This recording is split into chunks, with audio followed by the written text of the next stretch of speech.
con algunos expertos como tú en temas de derechos humanos. Gracias. En este ejercicio que hicimos desde Canal 44, Radio Universidad, los medios de la Universidad de Guadalajara, para tratar de entender el alcance, la importancia de nombrar a la nueva presidenta o presidente en ese momento de la Comisión Estatal de Derechos Humanos.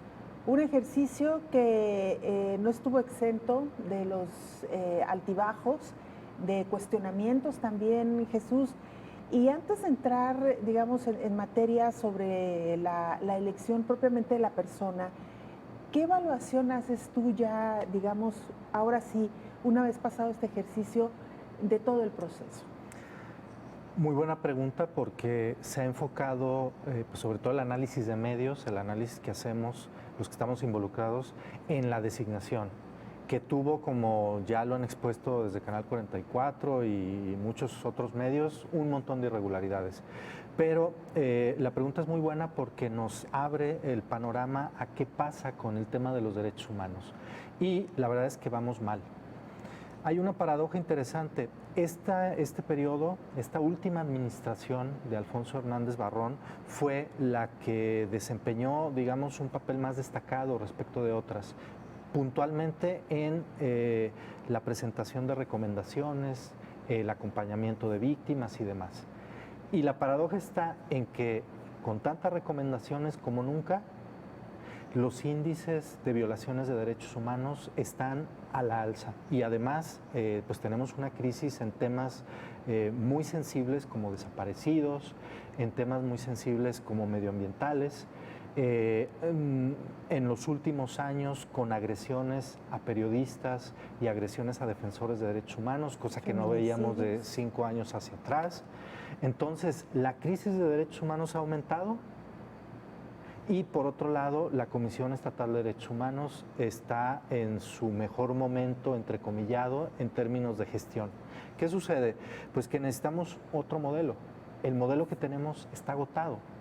Es un modelo que ya no alcanza para que la protección de los derechos humanos sea eficaz, como lo fue en el principio que se crearon estas comisiones por ahí en los años 90, principios de los 2000. El modelo está agotado porque digamos que el sistema le ha tomado la medida a la Comisión Estatal de Derechos Humanos. Entonces, más allá de la designación, incluso con una designación absolutamente pulcra y que hubiera salido muy bien, las capacidades institucionales, el modelo tal y como lo conocemos de Comisión de Derechos Humanos, pero no solo en Jalisco, en los estados, incluso a nivel nacional, está agotado. Ya no alcanza para la promesa que tiene que cumplir, que es la protección de las violaciones, sobre todo graves, a los derechos humanos. ¿Hacia dónde crees que tendría que virar este tipo de comisiones, Jesús? Bueno, vamos viendo primero cuál es el problema. El problema es que la comisión es una comisión pensada no para sustituir a los órganos del Estado del aparato de justicia, no para sustituir a la Fiscalía, a la Procuraduría, que a través del Ministerio Público procura la justicia, ni tampoco para sustituir al Poder Judicial, a los jueces.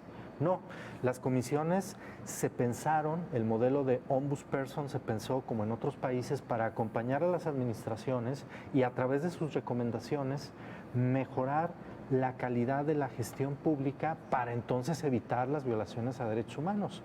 Y por eso una recomendación que hiciera la Comisión Nacional o una comisión estatal era un escándalo, porque quería decir que ahí había una falla muy grave. ¿Qué sucede cuando se multiplican esas recomendaciones y entonces una tras otra da igual la que viene? El mundo sigue igual, el estado de cosas, la crisis civilizatoria de derechos humanos que tenemos en el Estado se mantienen. ¿Qué tendría entonces que cambiar? El enfoque tendría que ser pues, de restitución de derechos. Tendría que ser un enfoque no de acompañamiento y de recomendaciones, sencillamente de mejorar la gestión pública. ¿A qué me refiero con una comisión de derechos humanos más cercana y más gestora de derechos? Por ejemplo, un modelo de defensoría del pueblo, donde las comisiones, por ejemplo, acompañan a las víctimas, pero con abogados, y utilizan al propio sistema de justicia para mejorar los derechos, sería una de las tantas alternativas. Que estas recomendaciones vinculantes se mantuvieran, pero hubiera otros instrumentos. además del acompañamiento jurídico, también, por ejemplo, una vinculación más cercana con otras autoridades, por ejemplo, con la Comisión Nacional. En fin, habría que hacer también un ejercicio de creatividad para plantear un diseño institucional diferente. Hay otros países que lo han hecho mejor y yo creo que en un estudio comparado que hiciéramos pudiéramos recuperar esas buenas prácticas, que son varias y que pudiéramos implementar en México. Sin embargo, Jesús, me parece que hay algunos elementos que incluso nos hacen diferentes de otros países donde sí han conseguido que estos organismos funcionen y rindan resultados. Pienso en la corrupción, ¿Sí? que es un ingrediente que alcanzó ya estos organismos ciudadanos independientes que nacieron precisamente con esa visión y que con el paso del tiempo pues se fueron manchando también, porque resulta que la credibilidad que nos daba el que alguien al frente fuera un ciudadano recto, honesto, con trayectoria aprobada, una vez que pues se ha manchado con este halo de corrupción también la designación de los titulares, pues a la vez han ido perdiendo esta credibilidad. Entonces, no solamente es como lo mencionabas, me parece el tema del número de recomendaciones o recomendaciones que ya prácticamente nadie toma en cuenta, sino que quien la emite ha perdido esta credibilidad y esta autoridad, me parece, Jesús. Lo has dicho muy bien. El concepto de autoridad entendido con, digamos, en la escuela clásica, el concepto de autoridad que viene de Roma, suponía, no como ahora lo entendemos, la fuerza para imponer una decisión. La autoridad suponía el reconocimiento de las personas respecto de alguien que se consideraba legítimo y valioso en la toma de decisiones. Y ahora esa legitimidad ha perdido valor. Ha perdido valor de entrada porque quien ahora se le designa como titular incumple la ley. El Congreso, estaba leyendo, dice que todo está ajustado a derecho. Eso es falso. La ley orgánica de la Comisión Estatal de Derechos Humanos, bueno, no es ley orgánica, la ley de la Comisión Estatal de Derechos Humanos y la propia convocatoria señalan, me parece que es el artículo 57, fracción 2, que se debe separar 2 años antes del cargo un servidor público. Y la persona que designaron en su currículum, que está en la página del Congreso, pueden verificar que dice que actualmente trabaja como servidora pública en el Ayuntamiento de Guadalajara. ¿Qué sucede? Pues que si esta persona no tiene la seriedad y no tiene el compromiso con la propia ley, dime tú qué legitimidad, qué ejemplo va a poner respecto a otras autoridades. Claro.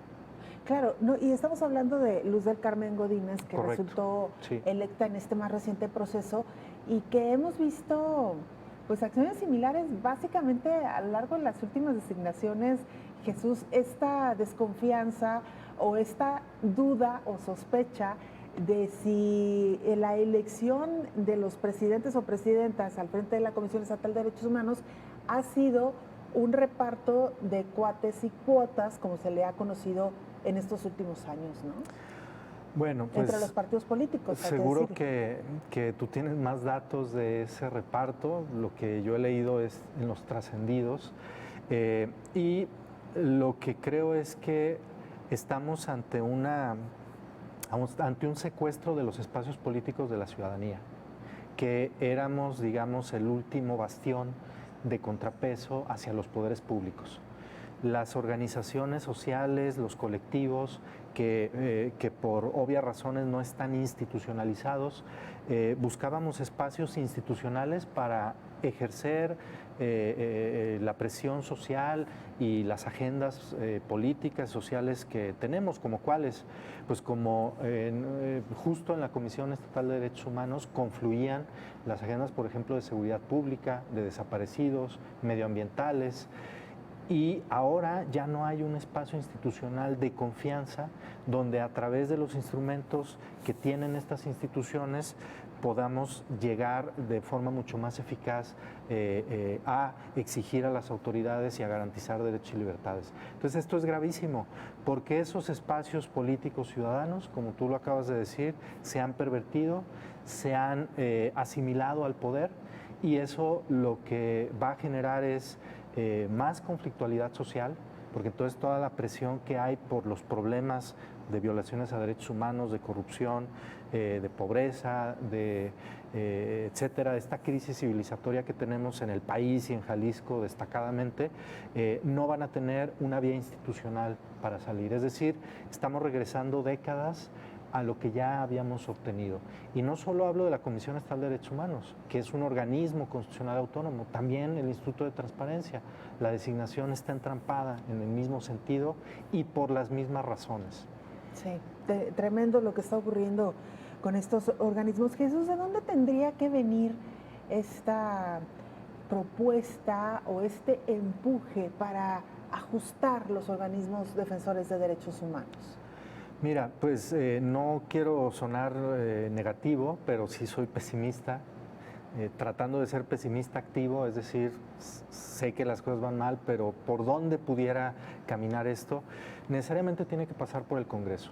Necesitamos una reforma de Estado, una reforma de fondo, una reforma de Estado que no solo cambie el modelo de designaciones, hemos insistido siempre en una ley de designaciones, pero no es el único instrumento que necesitamos otro mecanismo distinto, nuevo, y eso implica una reforma de Estado que devuelva los espacios, estos que te hablaba, los espacios políticos para la ciudadanía, por un lado, que vuelva otra vez a generarse un sistema de pesos y contrapesos en los estados de la República, en el propio país. Ahora estamos en un sistema de mayorías donde el que gana se lo lleva todo y desplaza a todos los demás. Es un escándalo que ahora, por ejemplo, la Constitución, las leyes se ven como un espacio de conquista, es decir, yo me apropio de la ley en los términos que quiero, e incluso si la ley no responde a mis intereses políticos, lo vimos con el nombramiento, pues la hago a un lado y nombro a quien yo quiera. O lo hemos visto también con el presidente López Obrador.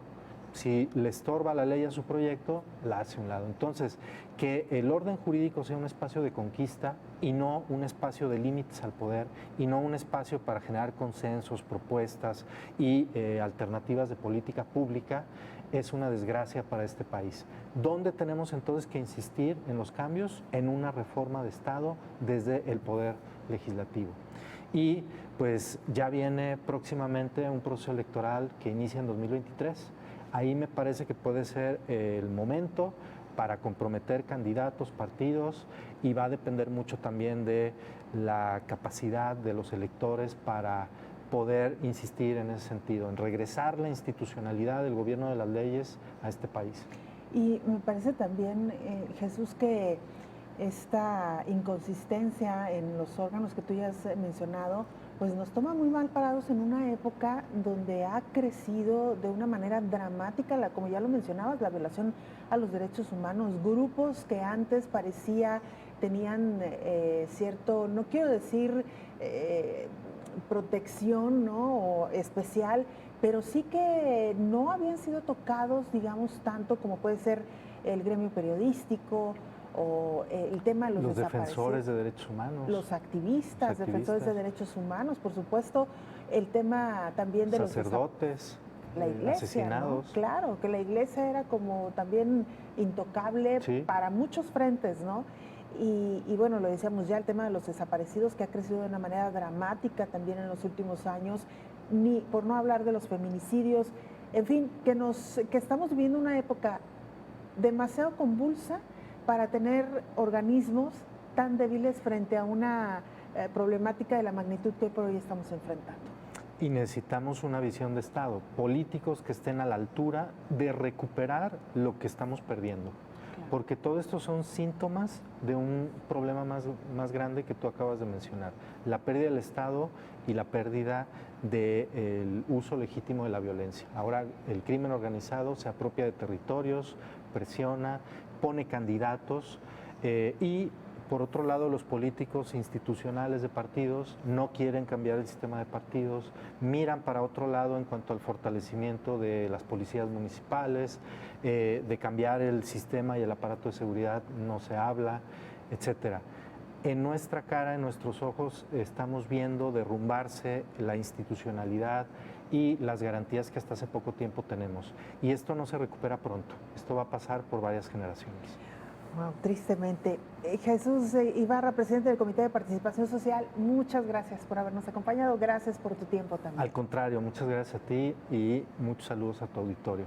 Gracias, el doctor Jesús Ibarra. Nos vamos a la pausa.